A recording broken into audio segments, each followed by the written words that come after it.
Information: a Department of Justice official is responding to reports of a mass resignation of Minnesota prosecutors over the handling of the fatal Minneapolis ICE shooting probe. The Assistant Attorney General for the Civil Rights Division said there hasn't been any resignations related to the incident and called the reports fake news. Earlier today, Deputy Attorney General Todd Blanche said that the Justice Department doesn't believe there is evidence to back a criminal investigation into the shooting. Coming up on 8 minutes past the hour, demonstrators continued overnight in the city of Minneapolis. They're out in force. The city and federal agents continue to square off in the streets. You see the video and all that smoke, tear gas there to disperse the crowds. This video showing federal agents charging a group of protesters and firing that tear gas. The reason why, because these protesters refused to clear out. They did not want to listen to the commands of those officers. Now, tensions, of course, have been flaring in Minneapolis now for days, following the death of Renee Good, who was killed by an ICE officer as she was trying to run over that ICE officer with her SUV. All of it caught on camera. Here's the head of Border Patrol talking about what he's seeing there on the ground. We're here in Minneapolis. Let me give you a statistic here, Martha. Well over 20 assaults on federal officers in 3 days here in Minnesota. In Louisiana, I counted one for that entire 30-day operation, so a vast contrast.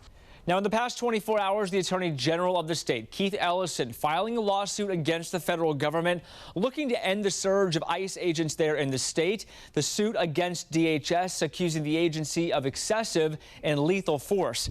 A motion for a temporary restraining order will be filed later today ahead of the lawsuit. If it's granted by a judge, it could temporarily pause operations in Minnesota. The head of DHS, Kristi Noem, releasing a statement saying for years these corrupt activist politicians have refused to protect Minnesotans and now proposing illegal actions to keep their stranglehold and control in the continued stealing of the American citizens. That's from the head of DHS. We're tracking this for you this morning. Recently, Noem said more agents would be heading to the state there, bringing the number to well over 2,000.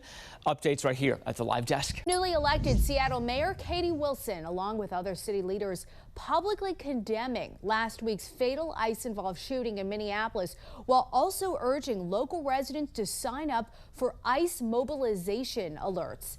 The National News Desk, Jeff Harris, joins us, and Wilson made her plea to residents in a nearly 3-minute video posted on X. What else are you learning? So shortly after the fatal ICE-involved shooting in Minneapolis last week, Wilson took to social media to direct Seattle residents to the Washington All ICE Mobilization Alerts, a system organized by the Washington Indivisible Network. Now, the alerts are part of a rapid response strategy designed to notify residents when ICE agents are spotted in their specific area.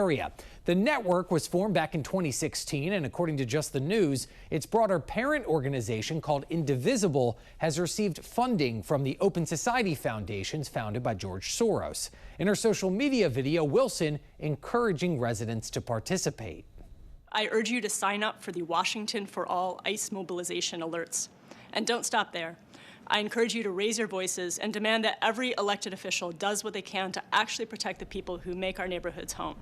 We did reach out to the Open Society Foundations, but have not yet gotten a response. Wilson's comments also come shortly after a controversial ICE enforcement operation that happened in North Seattle, where masked ICE agents in unmarked cars arrested 3 men. Aside from Wilson, Seattle's public safety chair also criticized ICE, saying ICE's approach puts the entire community at risk. Meanwhile, DHS reported last week assaults against ICE agents are up over 1,300%.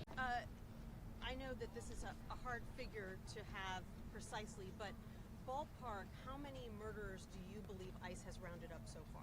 You know, I have no idea. I can tell you that, you know, anywhere between 65 and 70% of everybody we're arresting is a criminal. I know there's been a lot of murders. I wish I had that number because the number's pretty high. But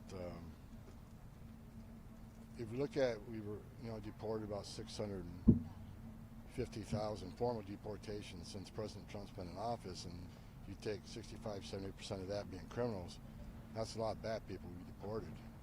I'm asking because President Trump said yesterday that there are hundreds of thousands of murderers that ICE is going after? There's a lot of murders. I just don't have that number with me. That number seems to keep growing all the time. What do you think is a more realistic number of how many murderers I'm not saying the president isn't realistic. I don't have those numbers in front of me. There are hundreds of thousands of people on the loose who committed murders in the U.S.? I think we arrest a lot of murderers, and I don't have a number, and I'm not going to comment on the president comments. I don't have that data in front of me. Mr. Homan, with the defunding of sanctuary jurisdictions, could you say anything about what funds are going to be pulled back and which are not? And can you also describe your relationship with Mayor Mamdani versus Eric Adams? First of all, I don't think the decision has been made yet about specific funds, but I support pulling federal funds away from cities that release public safety threats in their communities. You're out working with us. It's sanctuary cities are sanctuary for criminals. I have not met with the mayor of New York City. I did meet with the prior mayor, Eric Adams, because he asked for a meeting. So we'll see what happens. I have not met with Mamdani. The only time I've ever seen him is up in Albany, New York, before he ran for mayor, and he was screaming and yelling and pushing his way through state police to try to get a moment with me. But I was too busy eating my apple and ignoring him. Mr. Homan, when it comes to Minneapolis, we're seeing images like yesterday of a woman who was stopped by federal agents. She was dragged out of her car. I know DHS always has a response to this as to why they're acting that way. There are Americans who see this and say this looks like Putin's Russia. What is your That's ridiculous. You know what? In Minneapolis, let's remember who set the stage here. First of all, the Biden administration let millions of people release millions of illegal aliens in this country in violation of the law. Many of them criminals because they weren't properly vetted. We're arresting thousands of them. So first of all, they created the problem with millions of illegal alien criminals in this country. Second of all, Minneapolis, they're a sanctuary city. You know, if they let us in their damn jail and stop being a sanctuary city, we could arrest the bad guy in the safety and security of the jail. But because they normally release them, now we got to go in the community and find them. Then they're mad we're in the community. President Trump made us promise to American people, we're going to find these criminals and make this America safe again. So if they don't let us in the jail, we're going to go in the community. And the difference is, in places that's not a sanctuary, one agent can walk into a jail and arrest one criminal illegal alien. But when you release them in the community, now we got to send the whole team because we got to arrest somebody on their turf. They have access, who knows what weapons. It makes it dangerous for the officer, makes it dangerous for the alien, and certainly makes it dangerous for the community. So if Minneapolis wants to help, like I saw Mayor Frey doing an interview this morning, let us in your damn jail. What's the downside of letting a federal law enforcement officer with the immigration authority talk to an illegal alien that you already locked up and put in a jail cell? It's ridiculous that they're pushing back on that. Mr. Holman, on some of the when it comes to some of the ICE agents that are going door to door in places like Minneapolis, I'm just curious how you square some of those going into these homes with the Fourth Amendment search and seizure. How do you square those two things, and is there any potential violation of with some of these ICE agents' activities going into some? If any ICE agent, Border Patrol violates policy, they're allowed to be held accountable. But we got to remember that, you know, there's a lot of confusion out there, difference between reasonable suspicions and probable cause. If an officer gathers reasonable suspicion from a myriad of circumstances, a bunch of factors, they can temporarily detain and question somebody on an immigration interview. In order to arrest that person, you got to establish probable cause. I can't sit here and pull out case by case. I think the men and women of ICE and Border Patrol are doing a difficult job in a very unfriendly area where law enforcement response for emergency response is sporadic at best. Death threats are up over 8,000%. Actual assaults up 1,300%. I know because threats against me and my family have tripled in the last couple of weeks. They got a dangerous job to do. Again, let us in the jail to arrest a public safety threat. Because I said this 1,000 times, when you force us in the community to find the public safety threat, many times they're with others, or we find others in the process of doing that. If we find them, they're in the country illegally, they're getting arrested too. So more officers in the street means more collateral arrests. We have promised American people we're going to force immigration on. Let me tell you why we have the most secure border in the history of this nation today. Part of it is because of what ICE is doing. We have shown the whole world there are consequences to enter this country illegally.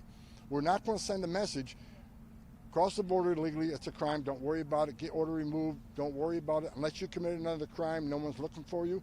If that's the message we send, you're never going to fix this problem. We send a strong message, and that's why we have the most secure border in the history of the nation. And President Trump, by doing that, is saving thousands of lives. We know that women and children ain't making that dangerous journey. We know that no one's drowning in the river today. We know fentanyl isn't coming across at the levels it came to Joe Biden. We certainly know no inspected terrorists aren't coming across like Joe Biden. We're doing the right thing. We're going to keep with it, and they can protest all they want. We're just going to double down and enforce the law. And I said for months, we're going to surge resources in sanctuary cities because that's where the problem is. We know they're releasing public safety threats. We're going to send the agents where we know the biggest problem is.